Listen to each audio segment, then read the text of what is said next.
प्रिय मित्रों, प्रिय विद्यार्थियों और प्रिय अभिभावकों, पिछले कुछ समय से इस बात पर बहुत चर्चा हो रही है कि कक्षा 12वीं की बोर्ड की परीक्षा हो या न हो। विभिन्न मत हैं, कुछ पिटीशन भी सर्वोच्च न्यायालय में डाली गई हैं, सरकार से भी प्रश्न पूछे जा रहे हैं। तो मैं आपको इसमें अपने विचारों से अवगत कराता हूं, जो मेरे विचार से हैं। इसमें कोई राजनीतिक तथ्य नहीं है, किसी का कोई दबाव नहीं है, परंतु मैं जो समझता हूं, एक शिक्षा के क्षेत्र में होने के कारण वह मैं आपसे साझा करता हूं। सबसे पहला प्रश्न तो यह है कि यह कितनी उचित है और कितनी अनुचित है। दोनों प्रकार के पक्ष लोग बात कर रहे हैं। कुछ लोग कहते हैं कि 12वीं की परीक्षा उचित नहीं है अभी करवाना, कुछ कहते हैं कि अनुचित। इसलिए क्या उचित है क्या अनुचित, करवानी है या नहीं करवानी, ये दो प्रकार से लोगों में बटे हुए हैं। जो अनुचित कहते हैं इस समय करवाना, उनके पक्ष में कुछ तथ्य हैं और उनका सबसे बड़ा तथ्य है कि विद्यार्थी की सुरक्षा खतरे में है, कि हमारे विद्यार्थियों को हम स्कूल बुलाएंगे, कॉलेज बुलाएंगे तो वहां पर कोरोना का खतरा बहुत अधिक हो जाएगा और इसलिए हम इस बात को कैसे करेंगे, हमारे लिए संभव नहीं है। तो विद्यार्थियों की सुरक्षा बहुत खतरे में है, हम किसी बच्चे के जीवन से खिलवाड़ नहीं करना चाहते, ऐसा कहा जा रहा है। दूसरी तरफ जो चाहती हैं कि यह परीक्षा अवश्य हो, उनका तथ्य यह है कि अगर यह परीक्षा ही नहीं होगी तो 12वीं का मूल्यांकन कैसे होगा। देखिए, एक बहुत बड़ा फर्क है। पहली से लेकर 11वीं तक की कक्षाओं में आप जब पढ़ते हैं तो आपको अगली कक्षा में अपने उसी स्कूल में, विद्यालय में प्रवेश करना है। यदि आप चाहें तो बाहर जा सकते हैं, परंतु आपको अगला प्रवेश, अगली कक्षा में प्रवेश वहां स्कूल में मिल सकता है। तो स्कूल अपनी इंटरनल असेसमेंट के ऊपर, जो आंतरिक जो कह रहे हैं वो मूल्यांकन किया जाए, तो आंतरिक मूल्यांकन से आपको नंबर देकर आगे बढ़ा देंगे। हालांकि आपके नंबरों का प्रभाव आपके भविष्य पर नहीं पड़ने वाला, परंतु 12वीं की परीक्षा का परिणाम यह है क्योंकि वो बोर्ड तय करता है, एक बाहरी एजेंसी है जो तय करती है। और कुछ भी कहें, कुछ हद तक उनकी आज भी क्रेडिबिलिटी बोर्ड की बनी हुई है। हालांकि हम जानते हैं कि बोर्ड में भी कई बार गलतियां हो जाती हैं, कुछ धांधलियां भी हो जाती हैं, लेकिन अधिकांश एक बोर्ड फिर भी एक पैटर्न माना जाता है।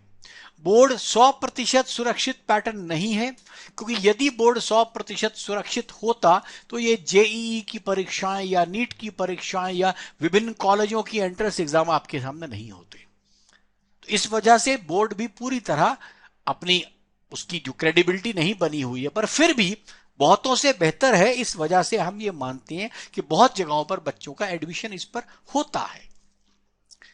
तो आइए पहले इसके प्रभाव को सोचें कि अगर ये होता या नहीं होता, दरअसल 12वीं की परीक्षा कितनी महत्वपूर्ण है अथवा नहीं है, ये जानना हमारे लिए ज्यादा आवश्यक है, क्योंकि उसी के बाद हम ये तय कर पाएंगे कि परीक्षा वाकई हो या ना हो।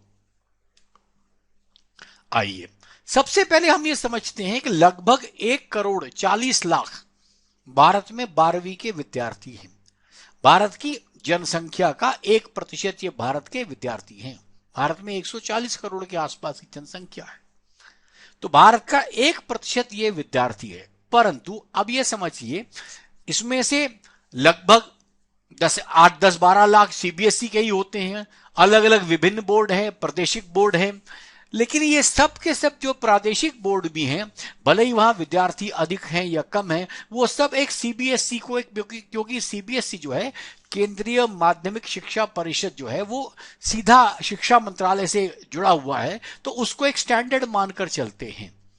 अभी आपको ध्यान होगा कि सीबीएसई ने अपनी परीक्षाओं को जब स्थगित किया था तो हिमाचल प्रदेश के अंदर 1-2 परीक्षाएं बच्चों की 12वीं की हो भी गई, लेकिन उसके पश्चात बाकी परीक्षाएं स्थगित हो गई।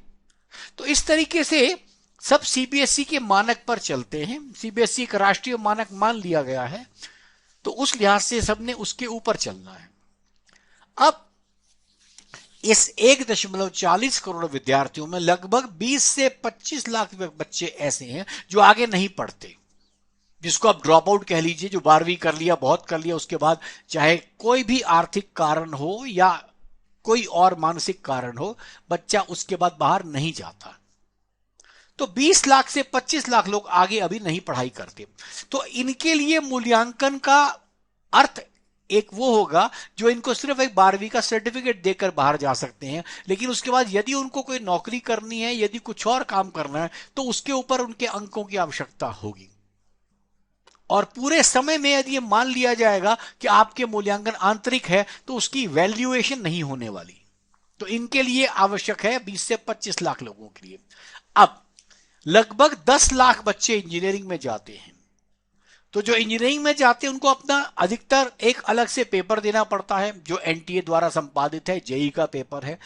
और जो जेई को नहीं मानते उन लोगों के लिए भी एक अलग अलग विद्यालयों के अपने अपने छोटे मोटे पेपर हैं। वीआईटी का मान लीजिए, आप मणिपाल का ले लीजिए। इस प्रकार से बहुत से पेपर हैं, उनके अपने अपने पेपर हैं, उस पर वो लेती है। हाँ, इन बच्चों को 12वीं के अंकों का प्रभाव नहीं पड़ने वाला, क्योंकि ये इंजीनियरिंग में जाने वाले हैं। इंजीनियरिंग वाले इनका अपना एग्जाम देंगे और उससे इनका काम चलेगा। इसी के साथ 10 लाख इंजीनियरिंग के साथ आपके पास 5 लाख बच्चा ऐसा है जो और प्रकार के प्रोफेशनल कॉलेज में जाता है। प्रोफेशनल कॉलेज से मेरा मतलब कोई बीबीए करता है, कोई उसी लाइन का एमबीए कर रहा है, कोई बिजनेस कंप्यूटर बीसीए करता है, कंप्यूटर एप्लीकेशन करता है, कोई बी फार्मा करता है। तो इस प्रकार से 5 लाख करीब हमारे पास अन्य कॉलेज हैं। हालांकि जो ये प्रोफेशनल कॉलेज हैं, इनमें से अधिकांश मुश्किल से 15% सरकारी हैं, बाकी सारे बाहर के प्राइवेट हैं। तो प्राइवेट कॉलेज में आपको जाना है, फिर भी क्योंकि कुछ लोग उसकी वैल्यू समझते हैं, तो उन लोगों को प्रोफेशनल कॉलेज में जाना है। अब यहां पर क्या है, कुछ लोगों के लिए तो अलग से उन्होंने पेपर बनाया हुआ है, कुछ कॉलेजेस ने, कुछ ने नहीं बनाया। तो जो भी उसमें 12वीं के अंकों पर उनको प्रवेश देने वाले हैं, उन पर जरूर जरूर प्रभाव पड़ेगा। जो 12वीं के अंकों के बिना अपने कॉलेज में लेने वाले, उन पर प्रभाव नहीं पड़ने वाला। अब इसके बाद आगे चलिए, एक और बहुत कॉमन प्रोफेशन है जिसके अंदर हम मेडिकल को कहते हैं। बच्चे एमबीबीएस के लिए जो नीट की परीक्षा है, उस पर बच्चे अपना हिम्मत करते हैं। 1 लाख के आसपास बच्चा मेडिकल में जाता है। मेडिकल से मेरा मतलब एमबीबीएस, बीडीएस इत्यादि का है। आयुर्वेद भी जोड़ लीजिए, होम्योपैथी जोड़ लीजिए। जबकि इसमें 10 लाख बच्चे बैठते हैं। तो 10 लाख बच्चों के आसपास जो है, इनको भी इस समय 12वीं के अंकों की आवश्यकता नहीं है। लेकिन ध्यान दीजिएगा, इस 10 लाख में 1 लाख जो मेडिकल में चला गया, किसी में भी एमबीबीएस, बीडीएस, बीएमएस, बीएचएमएस किसी में चला गया, उसको छोड़ दिए। जो बाकी 9 लाख लोग हैं, उन 9 लाख लोग को तो आवश्यकता है, क्योंकि वो किसी और कोर्स में जाएंगे। वो 9 लाख हालांकि हैं दूसरे हॉर्टिकल्चर के कोर्सेज हैं, एग्रीकल्चर के कोर्सेज हैं, उनमें से आपके पास 50,000 सीटें होंगी, कुछ वहां जाएंगे, तो उनका अपना एग्जाम है। लेकिन बाकी फिर भी इसमें 7-8 लाख बच्चा ऐसा होगा, 8 लाख के आसपास, जिनको बोर्ड की परीक्षाओं या अंकों की आवश्यकता है। इसी के साथ मेडिकल और इंजीनियरिंग में कुल मिलाकर के लगभग 4 लाख से अधिक बच्चे ड्रॉप लेते हैं। अब जो बच्चा ड्रॉप लेने वाला है, 12वीं के अंक उसके लिए महत्वपूर्ण होंगे, क्योंकि बाई चांस वो ड्रॉप के बाद नहीं निकलता, तो जिस कॉलेज में जाएगा फिर उसको वही अंक चाहिए। यदि वो कॉलेज में निकल गया, किसी प्राइवेट कॉलेज में, किसी प्रोफेशनल कॉलेज में, जहां पर एग्जामिनेशन पर बेस वो चला गया, चाहे वो हॉर्टिकल्चर का था या एग्रीकल्चर का था या एमबीबीएस का था, बीडीएस का था, आयुर्वेद का था, कोई भी उसमें चला गया तो उसका काम तो अलग हो गया। परंतु जो इन सीरीज में नहीं पहुंचा, उसको फिर से आवश्यकता होगी। अब इसके साथ जो हमारे पास अगले जो 30 लाख लोग बच्चे बचते हैं, इसके बाद लगभग वो अन्य स्नातक विषयों में जाते हैं, जो कॉलेज का एडमिशन जिसे हम बोलते हैं, जिसे हम डीयू का एडमिशन बोलते हैं, पीयू का एडमिशन बोलते हैं। तो इनके लिए तो बोर्ड की परीक्षा बहुत आवश्यक है, क्योंकि या तो ये बोर्ड की परीक्षा को चुने या अपने आप अपना आकलन, अपने एग्जामिनेशन ले, वो किस बेस पर किसी बच्चे को किस कॉलेज में एडमिशन देंगे। क्योंकि यहां पर आपको मालूम है कि एडमिशन के लिए जितने बच्चे हैं, जितनी सीटें, उससे कहीं अधिक बच्चे होते हैं। कुछ लोगों के मन में विदेशी चीजों के विषय में सोचते हुए उन्होंने कहा विदेशों में ये 0 ईयर डिक्लेयर कर दिया, 0 ईयर, या विदेशों में ऐसा दे दीजिए। देखिए, विदेशी काम आप नहीं कर सकते, उसके पीछे एक बहुत बड़ा कारण समझ लीजिए। विदेशों में जितने बच्चे कॉलेज में जाना चाहते हैं लगभग उतनी सीटें हैं। हमारे यहां पर जिस कॉलेज में जिस अपने कोर्स में आप जाना चाहते हैं उससे बहुत कम सीटें हैं, तो आपको एक एक सीट के लिए जद्दोजहद करनी पड़ती है। तो विदेशों में ऐसी स्थिति नहीं है, क्योंकि जिसको जो कोर्स करना है वो कोर्स आराम से मिल जाता है। यहां पर हमारे भारत में ऐसी स्थिति नहीं है, पहली बात। दूसरी बात, यदि आप ये परीक्षा को स्थगित कर देते हैं, अगले वर्ष लेने की बात करते हैं या कुछ और करते हैं, तो देखिए अगला जो आज की तारीख में 11वीं का बच्चा है वो साथ में आ जाएगा। इतनी भीड़ को आप, जो आज कम से कम 1.5 करोड़ है, अगले वर्ष कम से कम 3 करोड़ बन जाएगा। और 3 करोड़ बच्चों को आप कहां संभालेंगे? यह आपके पास बिल्कुल बस में नहीं है। इसलिए यह सोचना कि इस परीक्षा के बिना गुजारा हो जाएगा बहुत मुश्किल है। अब मेडिकल इंजीनियरिंग ड्रॉप करने के बाद भी 60 लाख बच्चे आपके पास ऐसे पड़े जिन्होंने, ये 2 प्रकार के मेन हैं, जिन्होंने सिंपल ग्रेजुएशन की अपने 12th के बोर्ड के नंबरों के बाद आगे एडमिशन लेना है अपने 12th के नंबर्स की बेसिक्स के ऊपर, क्योंकि अब आपका कॉलेज बदलने वाला है, वो कॉलेज आपके नंबर बोर्ड के मांगता है। तो बोर्ड के नंबरों से आप देंगे तो उससे आपके पास उतने बच्चे आपके पास अभी हैं जिनको किसी भी हालत में आपके बोर्ड के मूल्यांकन की आवश्यकता है। तो इसलिए इन 60 लाख बच्चों के लिए आपको यह बहुत आवश्यक है कि आपके पास बच्चों का बोर्ड की परीक्षा हो, क्योंकि बोर्ड की परीक्षा यदि नहीं है तो इसका मूल्यांकन आपके हाथ में नहीं है।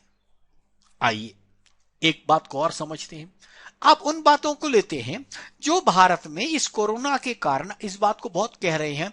कुछ लोगों ने कहा कि एक मुझे दिल्ली सरकार का एक सुनने में आया जिसमें उसने लिखा कि पहले वैक्सीन से सुरक्षा फिर बच्चों की परीक्षा। तो भाई साहब 1.5 करोड़ अभी, पहली बात तो वैक्सीन आपको सुरक्षा देती है कि नहीं देती, आज भी यह प्रश्न चिन्ह है। बड़े लोगों को दी जा रही है कुछ हद तक एफिकेसी के साथ, लेकिन छोटे बच्चों के लिए अभी 18 से कम उम्र के बच्चों की वैक्सीन तैयार भी नहीं है। अगर कहीं पर है भी तो वो ट्रायल स्टेज पे है। और जिनको पूरी वैक्सीन की 2-2 डोजेस मिल गई है, क्या वो सुरक्षित है? ये भी सच्चाई हमारे सामने है।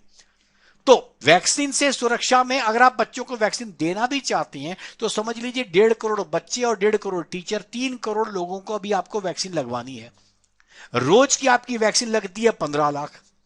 आप समझ लीजिए कितने दिन आप, क्या अभी वालों को जिनको वैक्सीन लगनी ड्यू है, मतलब बड़े बुजुर्गों को वैक्सीन की 2nd डोज नहीं मिल रही है, किसी को कुछ नहीं मिल रहा, इतना कुछ करने के बाद वो नहीं हो रहा, आप बीच में ये 3 करोड़ लोगों को और डाल दीजिए कि इनको वैक्सीन लगवाने के बाद हम परीक्षा लेंगे।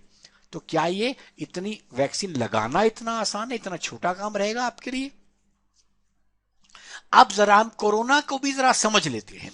पूरे भारत में 45 वर्ष से कम लोगों में 0.8 मृत्यु दर है, और जब ये 16 से 19 के बीच में पाई जा रही है तो ये 0.01% मात्र बच्चों में, इस उम्र के बच्चों में, जवान बच्चों में जिसे कहा जा सकता है एडोलेसेंट एज के बच्चों में, इसमें 0.01% हमारे पास मृत्यु दर है। मतलब 140, अगर आप पूरे इसको देखेंगे तो आपके पास 140-150 हद से 200 बच्चों का विद्यार्थी जीवन दांव पे है, जिसको आप डेथ रेट की वजह से मृत्यु दर मान रहे हैं, 140 बच्चों का।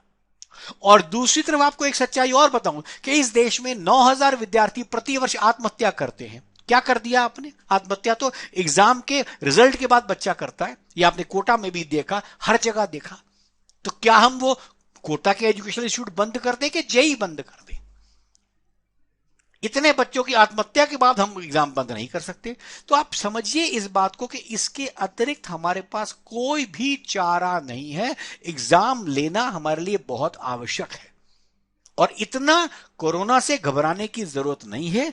धीरे धीरे आपके पास जो समय है, जैसे अभी आप समझते हैं, अभी आपको देखिए पूरे देश में कोरोना की दर कम हो रही है, ये आपके पास समय है, उसको 15 दिन के अंदर एक्सटेंड करके आप प्लान कर सकते हैं। क्योंकि जिन बच्चों को आपने कोर्स तो देखिए हर एक का कंप्लीट हुआ पड़ा है, और सच पूछिए तो जो बच्चे पढ़ चुके हैं वो थक चुके हैं पढ़ करके, वो चाहते हैं कि एग्जाम मेरा हो और मैं खत्म हूं, एक तरीके से मामला खत्म हो।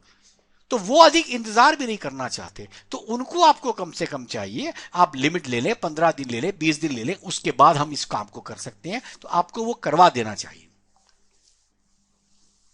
क्योंकि अब आप देखिए संक्रमण भी अब कम हो रहा है। अब दूसरा प्रश्न आता है, यदि हम एग्जाम न ले तो मूल्यांकन की प्रक्रिया कैसी होगी? तो आपके पास मात्र आंतरिक रह जाएगा। देखिए आंतरिक जो सिस्टम है, आंतरिक मूल्यांकन में वो मात्र पक्षपात होता है। इसका पूरा एग्जाम्पल, पूरा तरीका आप अपने यहां पर करे जाने वाले बोर्ड की प्रायोगिक परीक्षाओं में देख सकते हैं, बोर्ड की प्रैक्टिकल एग्जाम में देख सकते हैं।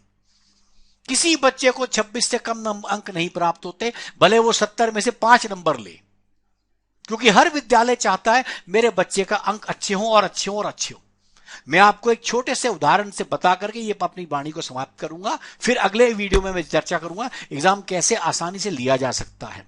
जिस समय 2010 के अंदर पहली बार आपने 10वीं के बोर्ड को समाप्त किया, 2010-11 के आसपास कपिल सिब्बल जी ने 10वीं 11वीं के बोर्ड को समाप्त कर दिया। आप ध्यान दीजिएगा, उस समय मैं एक नाम से बताता हूं आपको, हमारे यहां एक एमईटी इंटरनेशनल स्कूल है नोएडा के अंदर, उसके अंदर 300 बच्चे कक्षा 10 में थे। उन बच्चों के 30% बच्चों के 90% से ऊपर अंक आए। 10% बच्चों के, जिसमें से 30 से 62 बच्चों के 10% अंक आए। और अगले ही वर्ष जब आपने आंतरिक मूल्यांकन कर दिया तो अगले साल के बच्चों में 300 में से 262 बच्चों को A+ मिला। मतलब एक साल में बच्चे जो टॉप में आपके पास 10% होते थे, वो बच्चे 80%, 90% कैसे बन गए सर? क्योंकि वो आंतरिक मूल्यांकन था। वो स्कूल जानते हैं हमारे बच्चों के अंक अच्छे आए, उन्होंने दिखाना इस बात को। तो आंतरिक मूल्यांकन हमेशा आपके पास पक्षपाती होगा। प्रायोगिक परीक्षा इसका बहुत बड़ा उदाहरण है, इसलिए आंतरिक मूल्यांकन नहीं किया जा सकता। हां, इस दौर में किस तरीके से किया जा सकता है, मैं 2-3 समाधान लेकर आपके सामने अगले वीडियो में अवश्य आऊंगा।